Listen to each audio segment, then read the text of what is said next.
What's up, you guys? It's me, Casey, back here in the Grimdark Garage, bringing you all that sweet, amazing 40K content that you love so much. Look for more of our content on our Twitter, YouTube channel, and podcast when you can. But without further delay, let's get into it. You know nothing of me, and I know everything of you. Jaghatai Khan, Primarch of the 5th Legion, also known as the White Scars, would be found on a planet known as Chagoris, a nice planet full of lush grasslands and craggy mountains. Jaghatai would be found by the Taliskar tribe, living in the grasslands that would be known as the Empty Quarter. The planet was mainly ruled by a noble society called the Palatine, who were a bunch of rich jerks that basically hunted the tribesmen of the hills and plains for sport. Jaghatai Khan, after the death of his father by a rival tribe, would go on to unite the tribes after seeking revenge. Each tribe would be offered the choice joining him or death. Each tribe chieftain that denied him would be murdered and then put on a spike outside of his tent, especially the guy who murdered his father. His head was right on top of his tent. Afterwards, he united the tribesmen and stripped them of all individuality, but he also treated them with respect, merging the tribes so that they would all work as a unified force. He would unite them to fight against the noble class that lived in the big cities and lived their privileged lifestyles, eventually rebelling against them. Him and the tribes people were m- greater than a match for the armored musket armies of the Palatine. Palatine had heavy armored infantry, horseback, artillery. They were kind of in the early Renaissance stages around the 15th century. So, muskets, swords, heavy armor, horses, but they were no match for the Khan. The Khan would lead his armies into battle, strike hard, strike fast in full cavalry and swordsmanship, and rain arrows from the skies.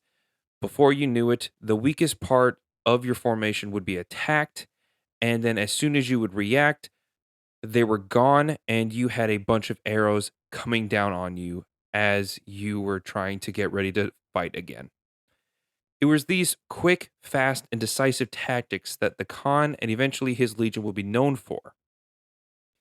After about 20 years, the Khan would go on to unite his planet under his reign, and all of the tribesmen would return to the empty quarter, which was the grasslands they came from, to live their nomadic life in peace. After 6 months of rule, the Khan really did not have very much time to understand how to reign before he met up with the God Emperor of mankind, his father, who came down to Chagoris to find his son. Backed by the Luna Wolves, he greeted his son, and there's some debate on how this meeting went. A lot of people think that it was just the Emperor showing up and going, "My boy," and the Khan going, "Papa, of course I'll join you." But according to Jagatai's own accords, records, diary accounts, he is a man of practicality and somewhat superstitiousness.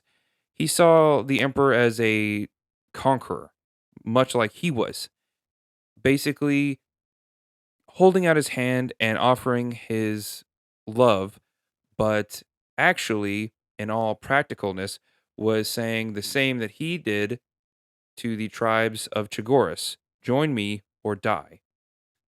So he followed his father on the great crusade, reuniting all of his White Scars and putting them all under one banner.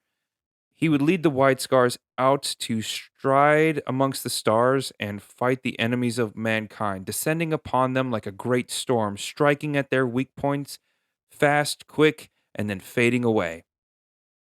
The White Scars and Jaghatai Khan would go on to do many great things, even roasting other Primarchs. Talking about you, Fulgrim. And that's about it. Jaghatai Khan is a very straightforward man. He loves his swift, fast attacks. However, him and his Space Marines of the White Scars would be known as the Laughing Killers. They reveled and loved the thrill of the fight. They loved going in, attacking, and then retreating and going back at it again to destroy their enemy utterly and without. They were very stubborn. They only followed their ways, and even other legions resented them for it. They called them primitive. They called them undisciplined, but the Khan and his White Scars kept to their own, enjoyed what they did, and they didn't resent people for not really talking about them or not being very famous or honored. They actually loved the fact that nobody was really talking about them, which is why nobody probably plays them on the tabletop. And that's Jaghatai Khan, his origin, his history before the Great Crusade, and eventually his influence, sort of, on the White Scars and the history of himself and his legion. So, tune in next time where we talk about the White Scar Legion, just about them, and how they were affected not only throughout the Great Crusade, but also their Primarch. I appreciate any likes, comments, or subscribes that you guys can give me. Go ahead and follow us on the Twitter, on all of our socials. Check out the podcast where we're updating videos and podcasts weekly. We are also trying to do YouTube videos weekly. We really appreciate all your guys' support. So go ahead and smash that like button and let me know what you think. From the Grimdark Garage, it's me, Casey, the lore master of the 40K Fanatics. Peace.